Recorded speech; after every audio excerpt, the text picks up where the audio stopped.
In the quiet, sleepy town of Veilstone, nothing much ever happened. Nestled between misty mountains and surrounded by dense, ancient forests, it was the kind of place where everyone knew each other, and life moved at a pace that mirrored the slow-flowing river that wound through its heart. But lately, something was different. Something unsettling lurked in the air, a feeling of being watched, of not being alone even when you were. It started with small pokemons. A shinx went missing here, a glamo vanished there. At first, people brushed it off, blaming the encroaching wilderness for their Pokemon's sudden disappearances. But then the stories began to spread. Whispers of strange occurrences, of shadows moving without a source, of an eerie chill that seemed to follow you wherever you went. Then the people started to disappear. First, it was old Mrs. Abigail, who lived at the edge of town. She was known for her reclusive nature, so when she didn't show up for a few days, no one thought much of it. But when the mail piled up, and the grocery delivery boy found her door ajar, alarm bells rang. The inside of her house was untouched, except for one thing. Her favorite armchair, always stationed by the window, had been dragged across the room. The floor beneath it was scorched black as if burned by an intense heat, though no fire had ever touched it. The next disappearance was young Dallas, a boy who loved exploring the forests. His parents found his shoes neatly placed at the foot of his bed one morning, but there was no trace of him. They searched the woods, calling his name until their voices were hoarse, but all they found was his backpack, tossed aside near a hollow tree. Inside was a sketchbook filled with drawings of dark, looming shadows and grinning faces with hollow eyes. Rumors began to swirl. Some said the forest was cursed, haunted by an ancient spirit that preyed on the unsuspecting. Others claimed it was the work of a malevolent Pokemon, one that thrived in darkness and fear. But no one had ever seen it. No one knew what it was. All they knew was that once you were taken, you never came back. It was during this growing panic that a stranger arrived in Veilstone. His name was Dr. Edward Cedar, a researcher from Saffron City, known for his work in the field of parapsychology and the study of ghost-type Pokemon. With graying hair, sharp eyes, and a demeanor that suggested he was no stranger to the macabre, he quickly became the talk of the town. Some welcomed him, hoping he would put an end to the terror. Others were wary, fearing he would only bring more trouble. Dr. Cedar set up shop in the old inn, which had been abandoned for years, its windows boarded up and its doors creaking on rusted hinges. He spent his days in the forest and his nights poring over ancient texts and musty old books, searching for answers. The townsfolk avoided him, unsettled by the strange, flickering lights that emanated from the inn's windows after dark and the strange sounds that echoed through the night air. One evening, a knock came at the inn's door. Dr. Cedar opened it to find a young woman standing there, her face pale and drawn. "Please," she whispered. "you have to help me. My brother, he's gone. I don't know what to do." Her name was Hannah, and she was the sister of Dallas, the boy who had vanished. She had come to Dr. Cedar as a last resort, driven by desperation and the hope that he might be able to bring her brother back. Dr. Cedar listened intently as she told her story, nodding thoughtfully.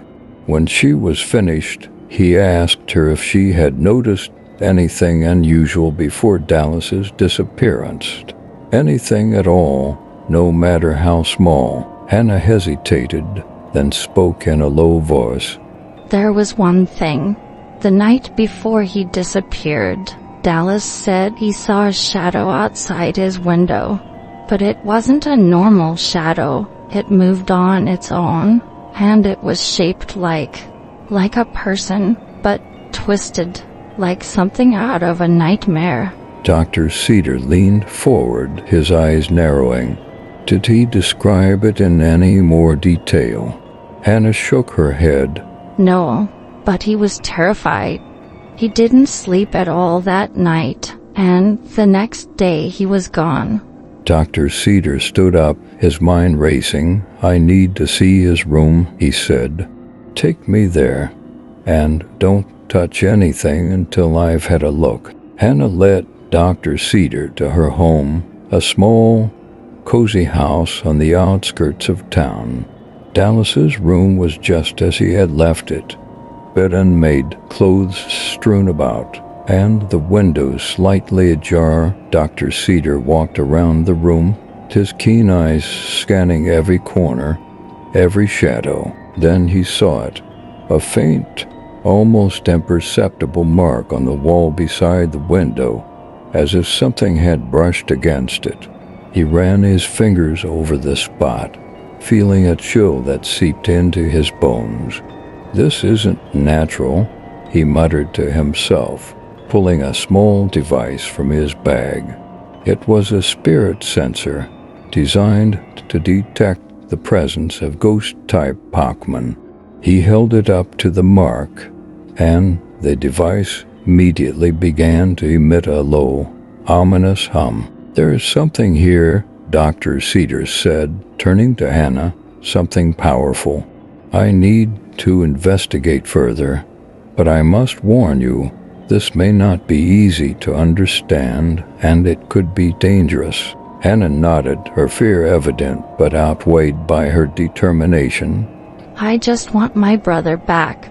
Dr. Cedar spent the next few days in Dallas's room, setting up various instruments and devices, tracking the fluctuations in the air, and recording every minute detail.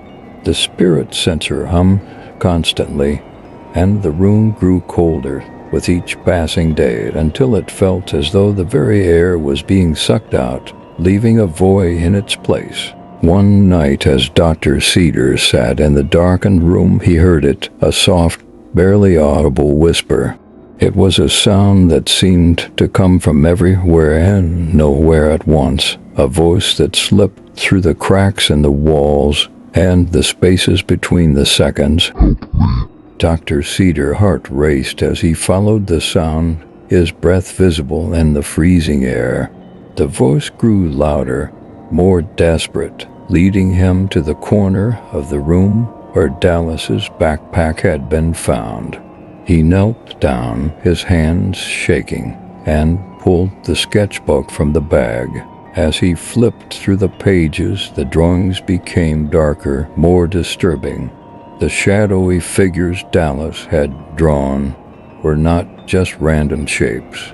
They were faces, twisted, grinning faces with hollow eyes that seemed to stare into Dr. Cedar's very soul. And then he saw it, a name scrawled in the margin of one of the pages, written in a shaky, childlike hand. Gengar. Dr. Cedar's blood ran cold. Gengar, a Pokémon known for its ability to lurk in the shadows, to blend into the darkness and prey on the fears of the living. It was said that Gengar was born from a human's shadow, a being of pure malice and spite that sought to drag others into the afterlife to join it in eternal torment. But this was no ordinary Gengar. Dr. Cedar had studied ghost-type Pokémon for years, and he knew that Gengar, while mischievous and sometimes malevolent, was not usually this dangerous. This one, however, was different. It was ancient, powerful, and driven by a dark purpose. The disappearances, the strange occurrences, All of it pointed to one thing. Gengar was using the town of Veilstone as its hunting ground, feeding off the fear of its inhabitants and dragging them into the shadowy void where it resided. Dr. Cedar knew he had to act quickly. He needed to confront the creature, to find its lair and banish it before it could claim more victims. But he also knew that doing so would be incredibly dangerous. Gengar was not a creature to be trifled with, and its powers were beyond anything he had encountered before. He prepared himself as best he could, gathering all the tools and knowledge at his disposal. He knew he couldn't do it alone, so he asked Hannah to help him despite the risks. Hannah agreed, her fear tempered by her resolve to find her brother. Together they retraced Dallas's steps, venturing into the forest where his backpack had been found. The trees loomed overhead like silent sentinels, their branches clawing at the sky. The deeper they went, the darker it became, until the sunlight was little more than a distant memory. Finally, they reached the hollow tree where Dallas's backpack had been discovered.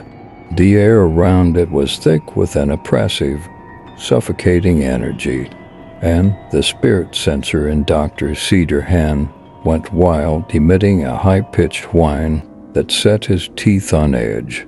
"This is it," Dr. Cedar said, his voice barely above a whisper. "This is where it's hiding." With trembling hands, he reached into his bag and pulled out a small silver talisman inscribed with ancient runes. It was a protective charm, one that he had used in the past to ward off ghost-type Pokémon. He handed it to Anna, who clutched it tightly, her knuckles white. As they approached the tree, the shadows around them began to shift and writhe. As if alive, Dr. Cedar felt a chill run down his spine, and he knew that they were no longer alone. "Show yourself," he called out, his voice echoing through the forest. For a moment there was silence. Then, slowly, a figure began to materialize in the shadows. It was Gengar, its white, menacing grin stretching across its face, its eyes gleaming with malice. The air grew colder still, and the ground beneath their feet seemed to tremble. Gengar spoke, its voice a low, guttural rasp. "You dare challenge me, human?" Dr. Cedar stood his ground. Oh, his heart pounded in his chest. "I know what you've been doing," he said. "I know about the people you've taken, but it ends here. I won't let you claim another victim." Gengar laughed, a sound that sent shivers down Dr. Cedar's spine. "You think you can stop me? I am the darkness. I am the shadow that haunts your nightmares. You are nothing but a fool." With a wave of its hand, Gengar summoned a wall of shadow, blocking their path. The darkness pressed in around them, suffocating and cold, and Dr. Cedar struggled to breathe. But he refused to give up. With a trembling hand, he reached into his bag and pulled out a pokeball. "If you won't leave willingly," he said, "then I'll have to make you." Gengar's grin widened, and it lunged at him, its claws outstretched. Dr. Cedar threw the pokeball, and it burst open, releasing a flash of light. From the light emerged a Pokémon, Mismagius, a ghost type known for its powerful incantations. "Mismagius, use Shadow Ball," Dr. Cedar commanded. Mismagius let out a haunting cry and unleashed a sphere of dark energy at Gengar. The attack struck Gengar, but it barely flinched, its body dissolving into the shadows. "You cannot defeat me. Gengar taunted. I am eternal." Dr. Cedar gritted his teeth, his mind racing. Gengar was too powerful, too entrenched in the darkness. But then he remembered something, an old legend he had once read about a way to banish a Gengar that had become too powerful. It required a sacrifice. Dr. Cedar took a deep breath. Gengar feeds on fear, on the energy of the living. To banish it, we need to sever its connection to this world. But to do that, someone has to willingly give themselves to the darkness, to act as a beacon, drawing Gengar so that it can be trapped. Hannah's eyes widened in horror. You're talking about... Yes, Dr. Cedar said. One of us has to become a sacrifice. She shook her head, tears welling up in her eyes. No, there has to be another way. We can't. There isn't, Dr. Cedar said, his voice firm. Gengar is too powerful. If we don't do this, it will continue to terrorize the town, to take more lives. We have to stop it, no matter the cost. Hannah stared at him, her face pale and stricken. But who? Dr. Cedar hesitated, his mind racing. He knew what he had to do. He had brought Hannah into this, and it was his responsibility to make things right. He couldn't ask her to make the sacrifice, not after everything she had already lost. I'll do it, he said quietly. I'll be the one to draw Gengar in. But you have to promise me something. Hannah shook her head, tears streaming down her face. No, you can't. Promise me, Dr. Cedar insisted. Promise me you'll find your brother and get out of here. Don't look back, just run. She nodded, though her tears continued to fall. I promise. Dr. Cedar turned back to Gengar, who was watching them with amusement, as if it could sense what was about to happen. He took a deep breath, steeling himself for what was to come. Miss Magius, he said, his voice trembling, use parish song. Miss Magius hesitated for a moment, then began to sing a haunting, mournful melody. The air around them grew thick with an otherworldly energy, and Dr. Cedar felt a cold, creeping sensation wash over him. Gengar's grin faltered as it realized what was happening. No, you wouldn't dare. But it was too late. The parish song began to take effect, draining the life energy from everything within its range. Dr. Cedar felt his strength leaving him, felt the darkness closing in. But he didn't stop. He knew he couldn't stop. As the parish song reached its crescendo, Gengar let out a howl of rage and pain. Its form began to waver, its connection to the physical world weakening. Dr. Cedar could feel it being drawn towards him, pulled in by the energy of the parish song. Now, Hannah, he shouted, his voice barely above a whisper. Run. She hesitated for a moment, and turned and fled, her heart pounding in her chest. She didn't look back, didn't stop until she was far, far away from the hollow tree, from the darkness that had claimed so many.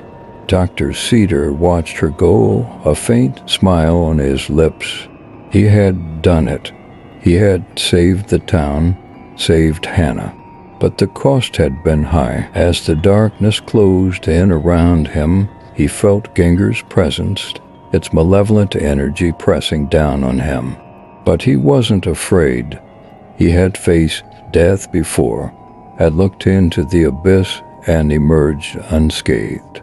This time he was ready. With one final breath, Dr. Cedar let go. The darkness enveloped him, and he felt himself slipping away, his consciousness fading into the void. But even as he disappeared, he knew that he had won.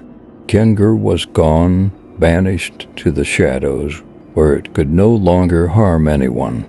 And in the end, that was all that mattered. The town of Veilstone slowly returned to normal after that night. The disappearances stopped, and the strange occurrences ceased. The townsfolk never knew what had happened in the forest, never knew the sacrifice that had been made to protect them. But Hannah knew. She kept her promise to Dr. Cedar and found her brother, scared but alive, hidden away in a small cave deep within the forest. They returned home, grateful to be together again, though the memory of what had happened would haunt them forever. As for Dr. Cedar, his name was never forgotten. The people of Veilstone spoke of him with reverence, of the man who had come to their town and faced the darkness head-on. And though they never knew the true nature of the evil that had plagued them, they knew that they owed their lives to him. But in the darkest corners of the forest, where the shadows still lingered, some said they could hear a faint whisper on the wind, a voice that spoke of things long forgotten, of a creature that had once thrived in the darkness. And though they never saw it again, they knew that Gengar was still out there, waiting, watching, and biding its time. For in the world of Pac-Man, there are some creatures that can never truly be defeated. They merely retreat, waiting for the next opportunity to strike. And when that time comes, the shadows will rise once more. Thank you for tuning in. Please leave a like and subscribe. I will see you again next week.